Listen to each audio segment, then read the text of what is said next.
Okay, we'll open up for questions for AJ here in the front.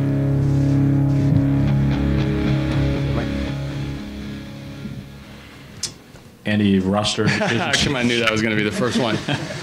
Yes. I've let the players know today, what our plan is, and it's changed a little bit from our division series roster. We're going to add a pitcher and subtract a position player. So Miles Straw will not be on the roster. And we're going to add Hector Rondon and Joe Smith, and Will Harris will not be on the roster. So if you look at our roster from last series, copy paste every other name. Just what went into that thinking? I mean, Straw was Yeah. the guy you really didn't use that much. Yeah, no, I mean, it's hard. I mean, you piece together. I mean, I should make my plea for like a 26-man roster for the playoffs, because he would have been a nice weapon to have. He and Marisnik are very similar. Jake's got a ton of history in this ballpark, and certainly on the defensive side, I could run Tony Kemp as well. So the extra runner versus Evan Gattis is a guy on the bench, the extra pitcher. Getting through this lineup's really hard, and I want to give. I guess we want to give myself as much opportunity to mix and match and create some different looks for these hitters that we're about to face. So extra pitcher in a 7-game series, having a bench of most likely like a McCann, Gattis, Kemp, and Marisnik is a good look. Down here on the left. What made Will Harris kind of the odd guy out? I know you like Joe against the righties, but what made Will? Yeah, no, it's not really Will. I mean, Will's odd man out by numbers, not by skill. And we just, I think Josh James came in and became a viable weapon. He's got length. He's got he's got 100 miles an hour in his back pocket. He's got a good breaking ball, a good changeup. Hector and Joe, both very valuable relievers, very high-end relievers for us. And so it's a little bit of just, you got to pick a group of guys, and we're going with the guys that we feel best match up for different looks, for different parts of their batting order. And not an easy exercise, because there's a great argument that Will should be on this roster. There's a great argument that Chris Davinsky, Brad Peacock should be on this roster. But it surprises me that I can say that I can say that those guys are left off a playoff roster, but it's the way it is. Ken, back left. AJ, in your 20-plus years in the big leagues, various roles, where would you put Justin Verlander if you were ranking starting pitchers you've seen over that time? Number one right now. He's my number one starter. I think he's a pitcher that transcends a lot of different generations. He's stood the test of time. He's stood the test of the evolution of the game. He's evolved as a pitcher himself with how he uses his pitches, what he believes in. I think he's a future Hall of Famer. I think he's someone that has done everything in the game, from being a big-time pitcher in the postseason to his personal struggles where people were writing him off as nearly ending his career to now being a Cy Young contender. So it's been incredible to watch him grow and mature. When I was with the Tigers as a player when they drafted him, and he was in the minor leagues when I was in my career, but you heard a lot about him, and I guess rarely do you get someone who performs above the threshold that we put on these players nowadays that are drafted high or that are first overall or that are in the top 5 picks. I mean, it's hard to exceed expectations nowadays, and he's doing it every step along the way at an age where he's been written off multiple times and responded with his best season ever. Back to the right. AJ, you guys obviously have a deep bullpen based solely on the names that you've mentioned that aren't on the roster. Right.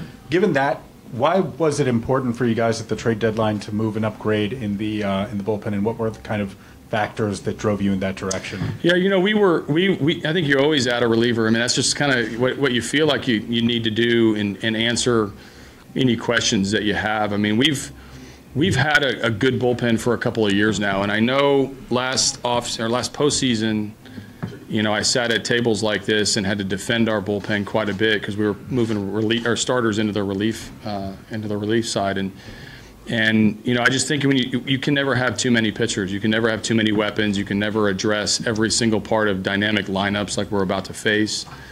And so when the guys became available, our front office did a good job of vetting through the options and really liked the additions of Osuna and Presley.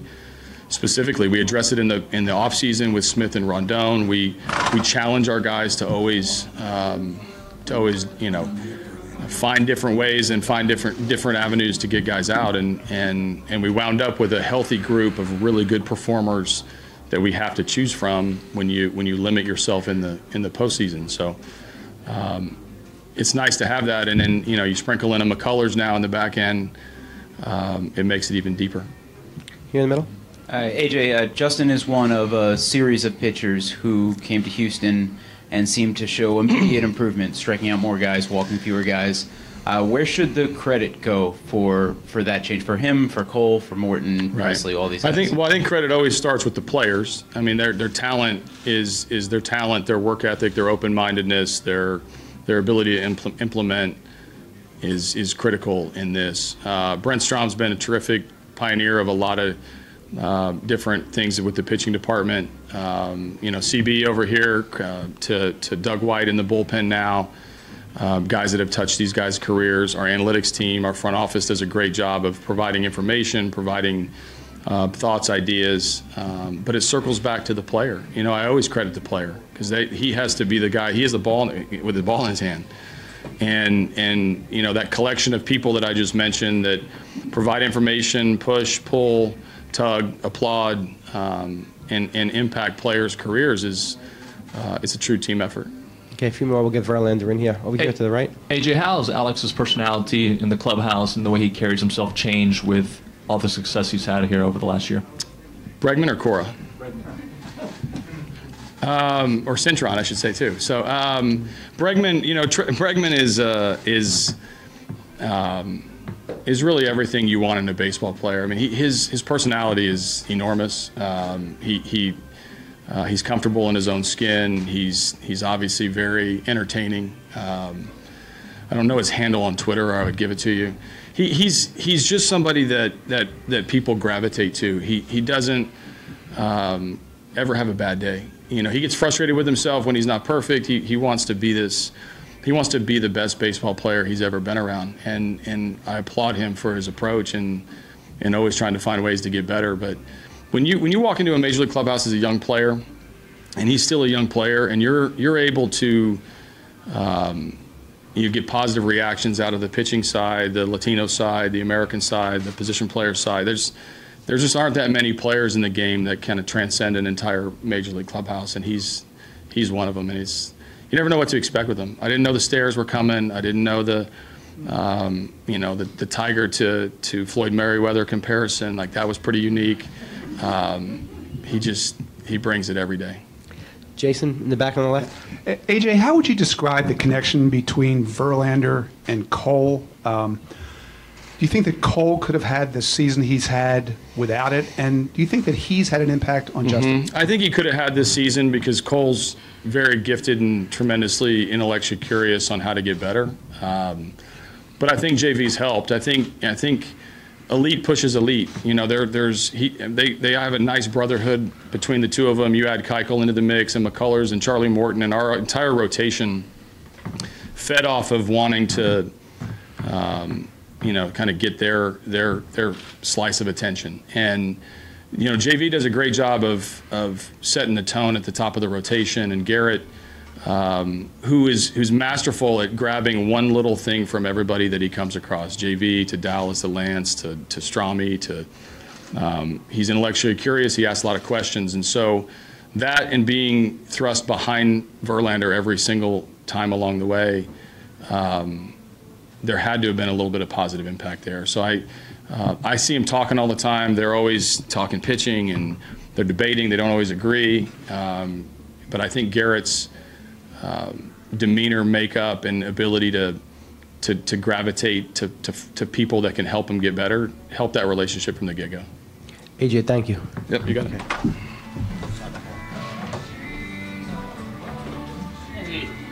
You work out again? Yeah. Interesting. Which way? I'm gonna follow. It's Steve's back there. Steve's back there. Steve right there. Yeah. Oh, there's a back way? That'd be nice to know. Okay. Hold on. Brian, down here on the right. Get the mic to you.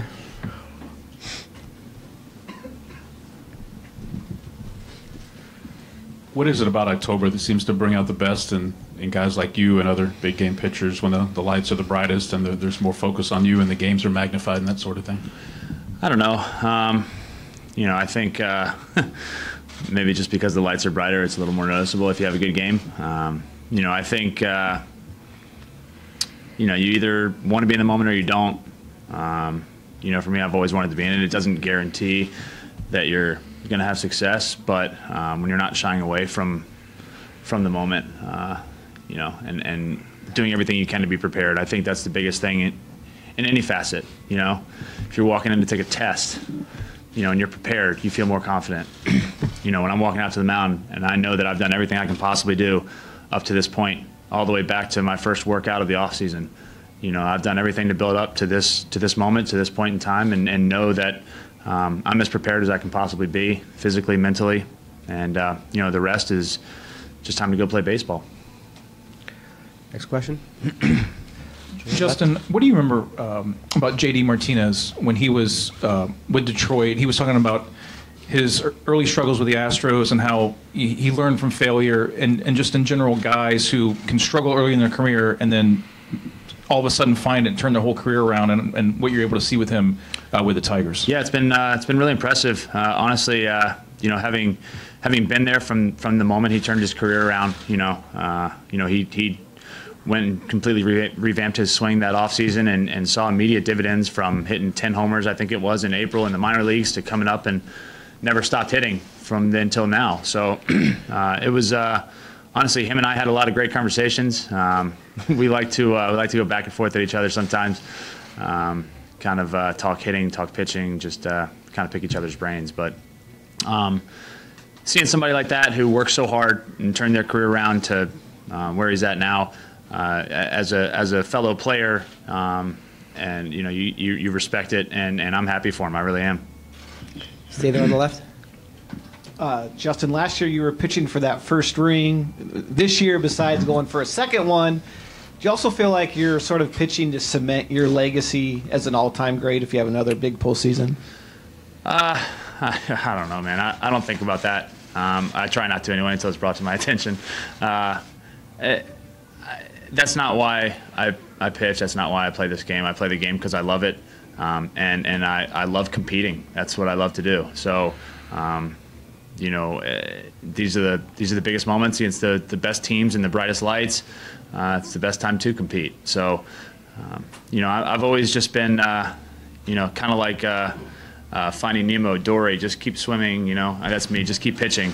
Just head down, prepare myself, and just keep pitching, man. And at the end of my career, hopefully, when I look up and all is said and done, that's cemented my legacy. But as far as what I think about, it's not that. It's just pitching, just taking the ball every 5 days. Stay on the left.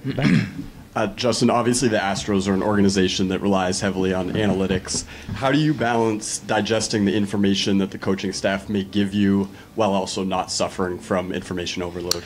Yeah, I think, having started my baseball career before the analytic blossom, I guess. I don't really know how to term it, but just learning how to pitch with feel. I think that benefits me big time in games where you can be weighed down by too much information, where you don't trust your eyes and your instincts. I think I've been able to do a good job blending the information that I can take from the analytic department, and also blending just the thousands and thousands of pitches I've thrown at this level against hitters, and when it comes down to it out there on the field, I rely more on my instincts than I do the analytics. Jason, back left. Justin, Martin Maldonado dropped out of the sky in the middle of the season and caught your entire staff. What about him enabled him to make the connection that he made with, especially your rotation, and you guys have not missed a beat? Yeah, he cares. Easy as that. He stepped in right away, and he cared. He he cared to take the time to talk to everybody individually, learn all of our signs, learn all of our tendencies, learn, you know, all of our ticks, you know, whatever it was, what makes us comfortable, what we would want him to do.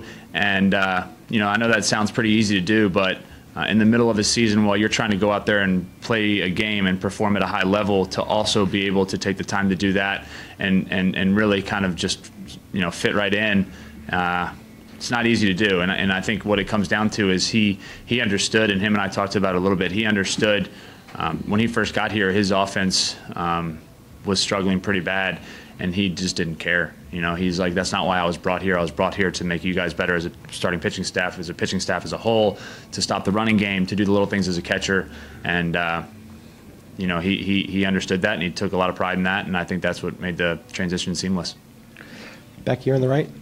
Justin, obviously you had a ton of success in Detroit, but since joining the Astros, you've had a huge drop in walk rate and a big jump in strikeouts. What made that change?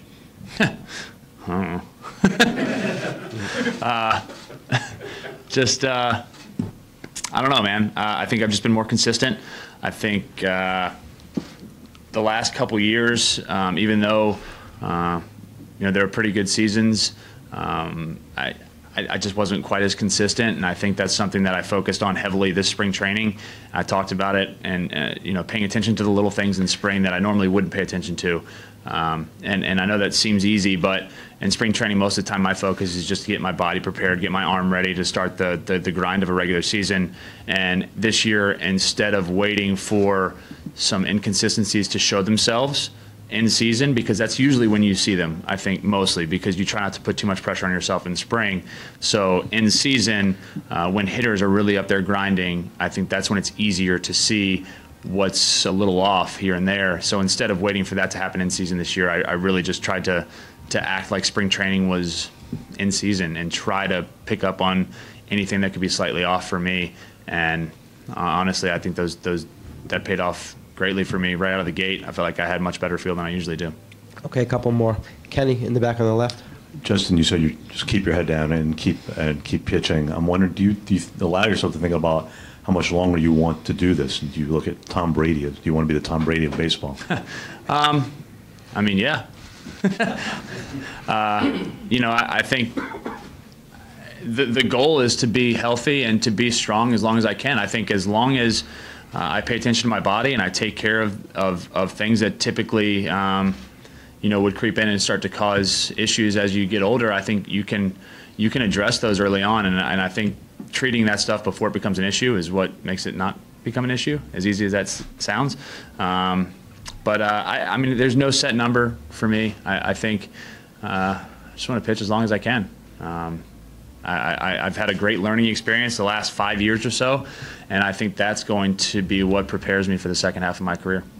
Last one in the back, Dave. I said second half. Yeah, second half. So are we in the third quarter or the fourth quarter? Early third. You want me to go 2 months? Justin, what was David Price like as a teammate? And do you find it just kind of baffling that he's never had a win as a starter in the postseason? Great teammate. I really enjoyed my time with David. Him and I still talk all the time. Stay in touch. And yeah, I do find that odd. Honestly, I hope the trend continues for the short term, though. That's it. Okay, thanks, Justin. Yep, thank you. Go deep. All right. Got these guys.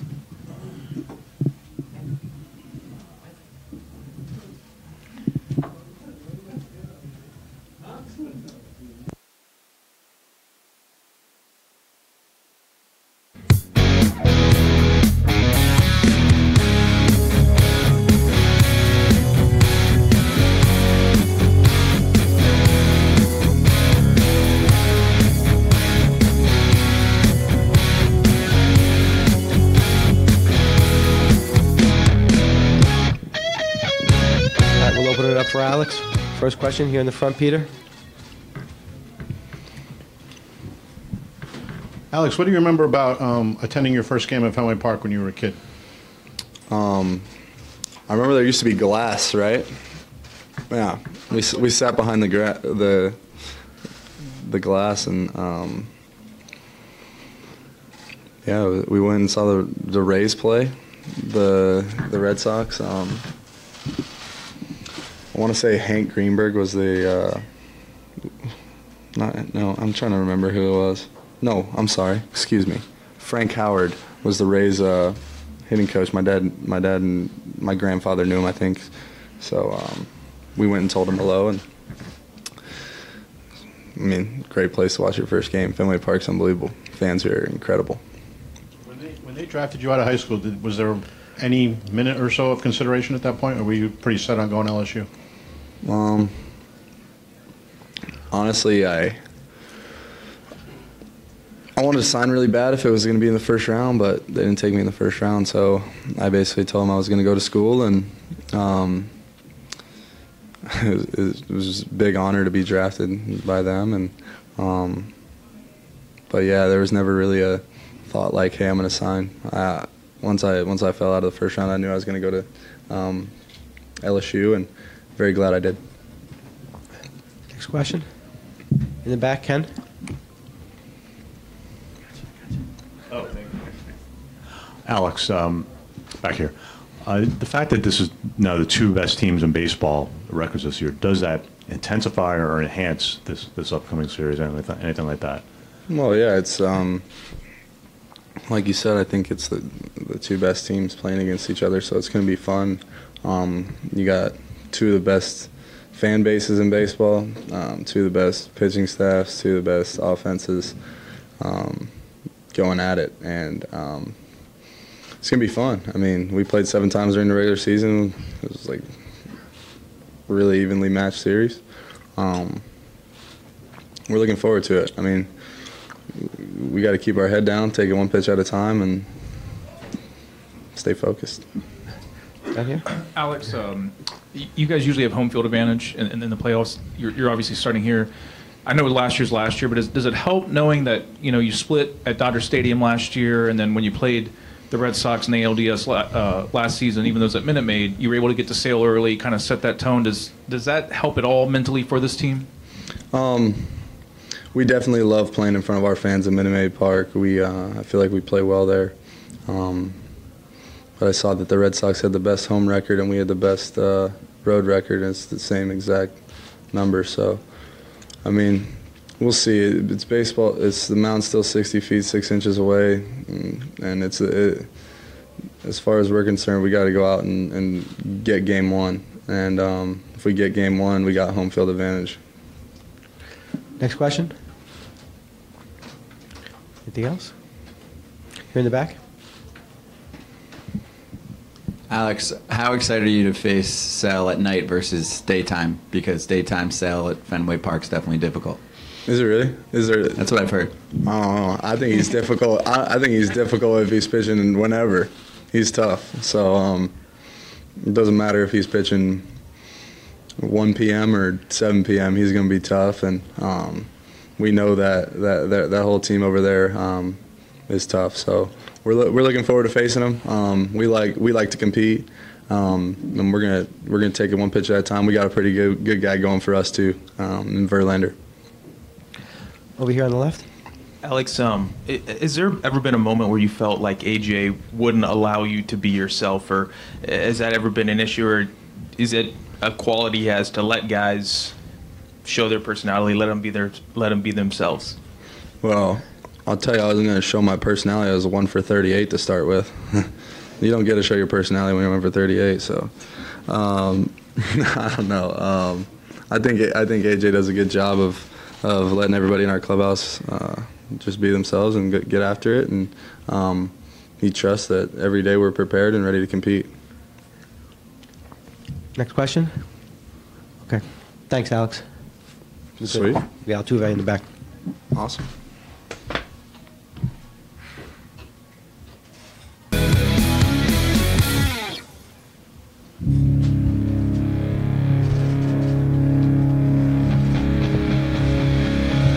Questions for Jose? Down here, Brian.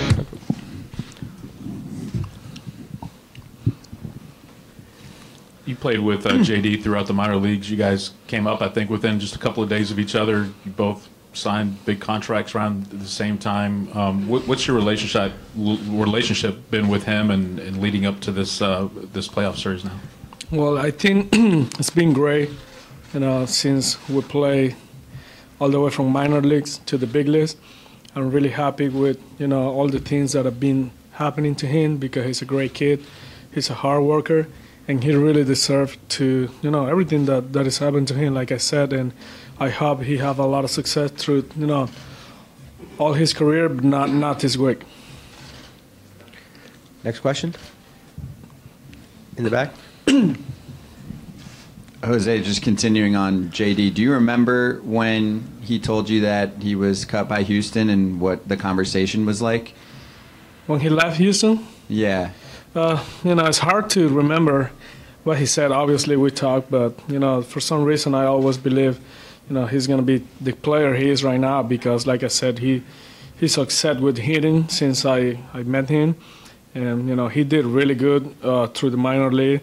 He got a couple, tough years with us in the big leagues. But, I think the best thing that happened to him was, going to the Tigers and, becoming the player he is. Next. Anybody else? Over here on the right. I'm sorry, on the left.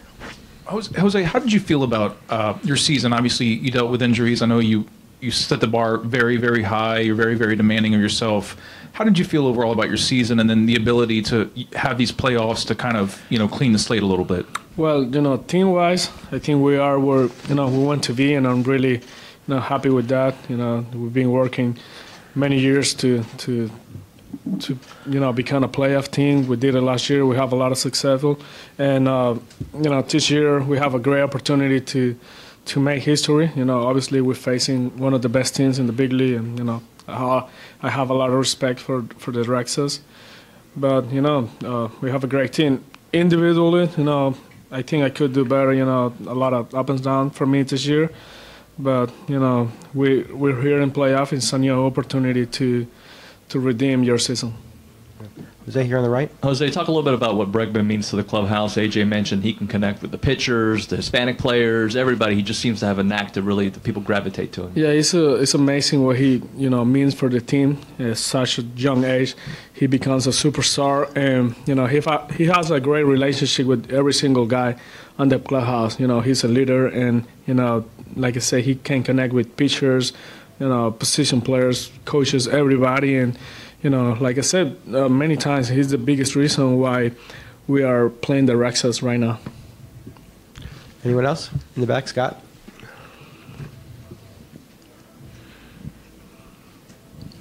Alex Cora spoke about Mookie Betts in the first round and how he kind of told him, you don't have to carry the team and to not put too much pressure on yourself. And he mentioned how he's had conversations with you in the past, in the postseason, about this. Do you remember any conversations with Alex about kind of his encouragement and letting you know that you've got a lot of guys around you? Yeah, for me, Alex, he knows a lot about baseball because obviously he played a lot of years. And, he say things to you that they're really, meaningful, and they help you a lot. I don't want to give him too much credit because he's on the other side now, but, he knows what he's doing. Are you worried that he has some inside info on you guys? Not really. No. Like I say, this is a new year. We have really good players. I think, both sides are really good and have really good teams, pitching, hitters, and, it's going to be a pretty good series. Dave in the back on the left. Jose, in Game 2, you'll be facing a guy who has never won a start in the postseason. And for an opposing team, do you think that matters at all when the game starts? That's probably a pretty hard question. I think one thing about baseball is every day is a new opportunity, and, he can come the second game and pitch really good, or we can take advantage of that and, score a lot of runs. It can go either way. I always going to go with, my team and try to, win the game. But at this point, I don't think it doesn't matter because, like I said, that's a new opportunity for him, but it's a new opportunity for us as well as a team. Okay. And last one here on the left. Jose, last year you guys had one of the greatest offenses of all time. This year you've had one of the greatest pitching staffs of all time. Are you impressed with the depth in the organization, as impressed as we are as writers? Yeah. Last year we have probably, I thought we have the best team we could ever had. And then we show up this year in papers, the team looks, way better. And I think we've been prominent during the season. Justin, Garrett, Charlie, Lance, and Dallas, they're unbelievable what they accomplished this year. If I have to say one thing that why we're sitting here, maybe pitch stats and Alex Bregman, but I'm to answer your question, I'm as surprised as you guys that how good our pitching staff is right now. Jose, thank you. Thank you, guys.